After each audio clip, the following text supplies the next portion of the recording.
If your life were a book and you were the author, how would you want your story to go? That's the question that changed my life forever. Growing up in the hot Las Vegas desert, all I wanted was to be free.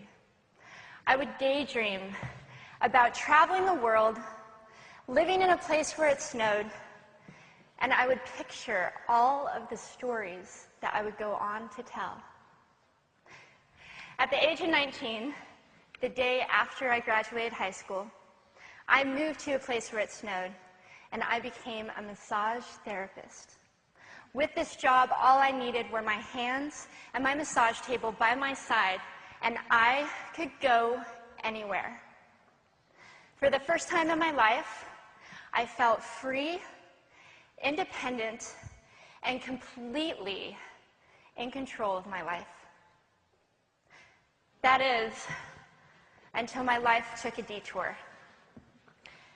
I went home from work early one day with what I thought was the flu, and less than 24 hours later, I was in the hospital on life support with less than a 2% chance of living.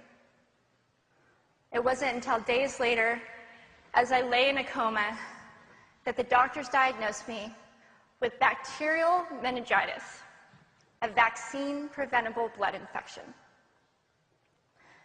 Over the course of 2.5 months, I lost my spleen, my kidneys, the hearing in my left ear, and both of my legs below the knee. When my parents wheeled me out of the hospital, I felt like I had been pieced back together like a patchwork doll. I thought the worst was over until weeks later when I saw my new legs for the first time. The calves were bulky blocks of metal with pipes bolted together for the ankles, and a yellow rubber foot with the raised rubber line from the toe to the ankle to look like a vein. I didn't know what to expect, but I wasn't expecting that. With my mom by my side and tears streaming down our faces, I strapped on these chunky legs and I stood up. They were so painful and so confining that all I could think was, how am I ever going to travel the world in these things? How was I ever going to live the life full of adventure and stories as I always wanted? And how was I going to snowboard again? That day, I went home, I crawled into bed, and this is what my life looked like for the next few months. Me passed out, escaping from reality, with my legs resting by my side. I was absolutely, physically, and emotionally broken. But I knew that in order to move forward, I had to let go of the old Amy and learn to embrace the new Amy. And that is when it dawned on me that I didn't have to be 5'5" anymore. I could be as tall as I wanted.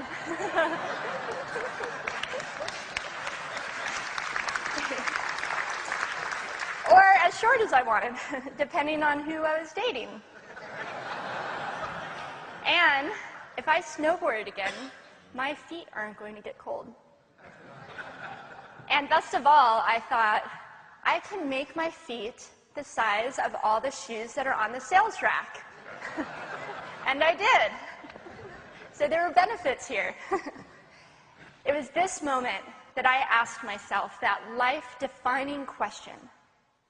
If my life were a book and I were the author, how would I want this story to go? And I began to daydream. I daydreamed like I did as a little girl. And I imagined myself walking gracefully, helping other people through my journey, and snowboarding again. And I didn't just see myself carving down a mountain of powder, I could actually feel it. I could feel the wind against my face and the beat of my racing heart as if it were happening in that very moment. And that is when a new chapter in my life began. 4 months later, I was back up on a snowboard. Although things didn't go quite as expected, my knees and my ankles wouldn't bend, and at one point, I traumatized all the skiers on the chairlift when I fell, and my legs, still attached to my snowboard, went flying down the mountain. And I was on top of the mountain still. I was so shocked. I was just as shocked as everybody else, and I was so discouraged, but I knew that if I could find the right pair of feet, that I would be able to do this again. And this is when I learned that our borders and our obstacles can only do two things. One, stop us in our tracks, or two, force us to get creative. I did a year of research, still couldn't figure out what kind of legs to use, couldn't find any resources that could help me. So I decided to make a pair myself. My leg maker and I put random parts together, and we made a pair of feet that I could snowboard in. As you can see, rusted bolts, rubber, wood, and neon pink duct tape. And yes, I can change my toenail polish. It was these legs and the best 21st birthday gift I could ever receive, a new kidney from my dad, that allowed me to follow my dreams again. I started snowboarding, then I went back to work, then I went back to school, then in 2005 I co-founded a nonprofit organization for youth and young adults with physical disabilities so they could get involved with action sports.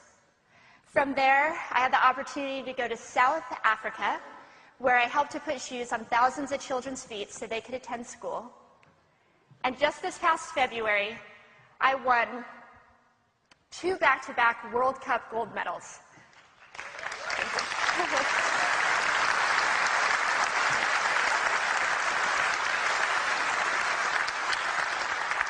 Which made me the highest-ranked adaptive female snowboarder in the world.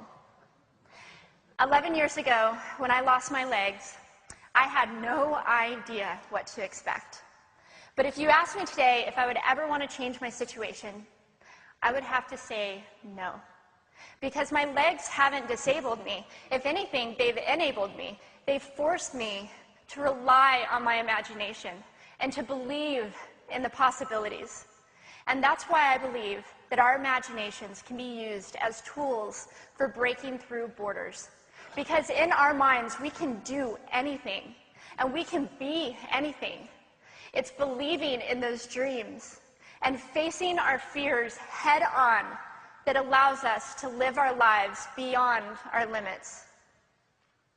And although today is about innovation without borders, I have to say that in my life, innovation has only been possible because of my borders.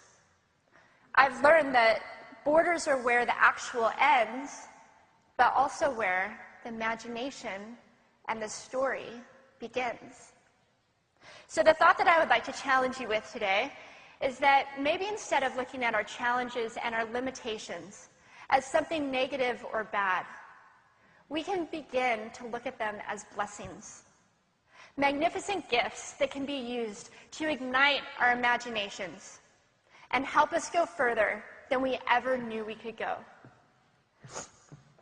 It's not about breaking down borders. It's about pushing off of them and seeing what amazing places they might bring us. Thank you.